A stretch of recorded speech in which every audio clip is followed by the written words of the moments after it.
అందరికీ నమస్కారం. నేను మీ Vasanth. Welcome to our channel. RK Roja garu media ముందుకు వచ్చారు. అసలు ఏం మాట్లాడుతుందో ఒకసారి విందాం. చెప్పండి మేడం. గతంలో కూడా మీరు చూశారు ఏంటో జగన్మోహన్ రెడ్డి గారు సీఎం అవ్వరు, ఇదే నా శాసనం అన్నారు. మరి అవును, గతంలో మీరు కూడా అన్నారు కదా, పవన్ కళ్యాణ్ గారు సీట్ కాదు కదా, అసెంబ్లీ గేట్ కూడా దాకి నేను అన్నారు. మీరన్న డైలాగే కదా. చూద్దాం. జగన్మోహన్ రెడ్డి గారు 151 సీట్లతో తిరుగులేని ముఖ్యమంత్రిగా పరిపాలించడం మన అందరం. అవును, జగన్మోహన్ రెడ్డి గారు 151 సీట్లతో తిరుగులేని ముఖ్యమంత్రిగా పరిపాలించారు అంటున్నారు. మరి ఇప్పుడేమైందండి? అంతగా పరిపాలించుంటే ఇప్పుడు 11కి ఎందుకు పరిమితం అవుతారు రోజా గారు? ఇంకా గమనించాం. మొన్న విషయంలో మీ అందరూ చూశారు. ఏంటో పవన్ కళ్యాణ్ గారు ఎన్ని సీట్లు పెడితే అన్ని సీట్లు ఎలా గెలుస్తారండి? ఎలా గెలుస్తారంటే మీరు చెప్పారు కదా, వై నాట్ 175. ఎలా గెలుస్తారండి? ఎలా గెలుస్తారని మీరు అన్నారు. 2024 జగన్ అన్న వన్స్ మోర్. ఎలాగండి? మన విడదల రజనీ గారు కూడా ఏదో మాట్లాడుతున్నారు. ఆమె ఏం మాట్లాడుతుందో ఒకసారి విందాం.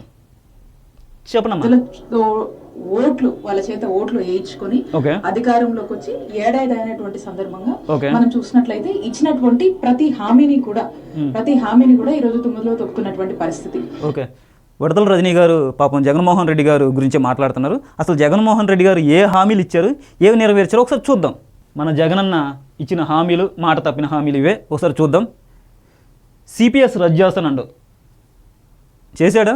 లేదు. ప్రత్యేక హోదా రజనీ గారు వచ్చిందా మనకే? పాయే. మద్యపాన నిషేధం అండవు, చేస్తేనే ఓట్లు అడుగుతా అండవు. నిషేధం చేశాడా? అవినీతి ఇంకా బాగా చేశాడు దాంట్లో. ఓకే, 30 లక్షల ఇల్లు నిర్మాణం అన్నాడు. పట్టాలు అయితే ఇచ్చాడు, ఇలా తెలియదు, కానీ ఇల్లు మాత్రం ఎక్కడ కట్టలేదండి. కట్నీ ఉంటే ఏమైనా చూపించండి. ఓకే, నెక్స్ట్ 2,30,000 ఉద్యోగాలు భర్తీ చేస్తానండు. చేశాడా? నో. ఊరిలో మినరల్ వాటర్ ప్లాంట్ నిర్మాణం చేస్తామనేసి చెప్పారు. నా ఊరిలోనైతే చేయలే. ఏమా కెమెరామెన్, మీ ఊరిలో చేశాడా? లేదు కదా. చేసింది ఏమైనా ఉంటే చూపించండి. ఓకే, నెక్స్ట్ వికలాంగులకు పెన్షన్ 3,000 చేస్తానన్నాడు. వికలాంగులకు 3,000 పెన్షన్ చేస్తున్నాడు. ఎప్పుడు చేశాడండి? లాస్ట్కి దిగిపోయే టైంలో 3,000 చేశాడు. సంవత్సరానికి 250 పెంచుకుంటా లాస్ట్ ఎలక్షన్స్ వస్తున్న మూమెంట్లో 3,000 చేశాడు. అంతే తప్ప 5 సంవత్సరాలు 3,000 లేదండి. నెక్స్ట్ 45 ఏళ్ళు దాటిన ప్రతి ఒక్కరికి పెన్షన్ ఇస్తానన్నాడు. ఇచ్చిన దాఖలాలు అయితే ఎక్కడా లేవు. Next mega DSC. రజనీ గారు, మెగా డిఎస్సి అండి వచ్చిందా? మీరే చెప్పాలా. నెక్స్ట్ ప్రతి ఏడాది జాబ్ క్యాలెండర్. జగనన్న అధికారంలోకి వచ్చిన తర్వాత ప్రతి జనవరి 1వ తారీఖు జాబ్ క్యాలెండర్ రిలీజ్ చేస్తానని చెప్పాడు. చేశాడా? లే. అమ్మఒడి ఎంతమంది ఉంటే పిల్లలు అంతమందికి. జగన్మోహన్ రెడ్డి గారు అమ్మఒడి అనేది కేవలం ఒక్కరికి మాత్రమే ఇచ్చారు. ఎంతమంది ఉంటే అంతమందికి ఇవ్వలేదు. మాట తప్పాడు. 2 లక్షలైన ఉచిత వైద్యం. ఆరోగ్యశ్రీకే డబ్బులు లేక ఆటకంటిచ్చాడు. జబ్బు చేసిన ప్రతి వ్యక్తి ఇంట్లో రెస్ట్ తీసుకుంటే ఆర్థిక సహాయం చేస్తామన్నారు. అసలు జబ్బు చేసినప్పుడు చూపించుకోవడానికే మీరు ఆరోగ్యశ్రీకి డబ్బులు వేయలే, ఇంకా రెస్ట్ తీసుకునేటప్పుడు కూడా డబ్బులు వేస్తారా? నెక్స్ట్ కార్పొరేట్ హాస్పిటల్కి ధీటుగా ప్రభుత్వ హాస్పిటల్. జగనన్న హయాంలో హాస్పిటల్ ఎలా ఉన్నాయో మనకు తెలుసు. ఆక్సిజన్ సిలిండర్లు అందక కరోనా టైంలో ఎంతమంది చనిపోయారు కూడా మనకు తెలుసు.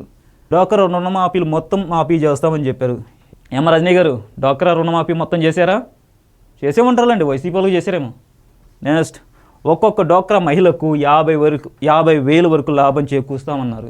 50,000 కాదు కదా, కనీసం 10,000 కూడా మినిమం చేయాల. సన్న బియ్యం పంపిణీ. ఇది ఒక పెద్ద హామీ అండి. కొడాల నాని గారు చాలా గంభీరమైన వాయిస్తో అసెంబ్లీలో చెప్పాడు. రజనీ గారు అప్పుడు మీరే ఉన్నారు కదా, పక్కన కూడా మీరే ఉండి ఉంటారు, ఇనే ఉంటారు కదా. సన్న బియ్యం ఇస్తామని ఎవరు చెప్పారు? మీ అనేసి అన్నాడు. ఇనేమంటారు కదా. ఎన్నికల నాటికి ఉన్న రుణాలన్నీ మాఫీ చేస్తాం. ఏ రుణాలు మాఫీ చేశారండి? మీరు ఎలక్షన్లో తెచ్చుకున్న రుణాలు ఏమైనా అప్పులు గిప్పులు చేసి ఏమైనా పోటీ చేసి ఉంటే ఆ రుణాలు ఏమైనా మొత్తం మాఫీ చేసుకుని ఉంటారు. నెక్స్ట్ ప్రతి మండలంలో వృద్ధాశ్రమం. మా మండలంలో లేదు, మా పక్క మండలంలో లేదు, మా నియోజకవర్గంలో లేదు. మరి మీరు ఎక్కడ కట్టారో, ఆ వృద్ధాశ్రమం ఎక్కడుందో. ప్రతి నియోజకవర్గంలో గోల్డ్ స్టోరేజ్ కడతామనేసి వాగ్దానం చేశారు. నాకు తెలిసి ఎక్కడ కూడా గోల్డ్ స్టోరేజ్ అనేది కట్టలేదు. ఒకవేళ కట్టే ఎక్కడో చెప్పండి. రైతుల కోసం పగటిపూట 9 గంటల కరెంట్ ఇస్తానన్నారు. ఇది మాత్రం కొంచెం వాస్తవేనండి. కేవలం 9 గంటలు ఇచ్చారు, తర్వాత మొత్తం కరెంట్ తీసేశారు. ఎప్పుడు నైట్ కూడా. రైతులకే కాదు, అందరికీ.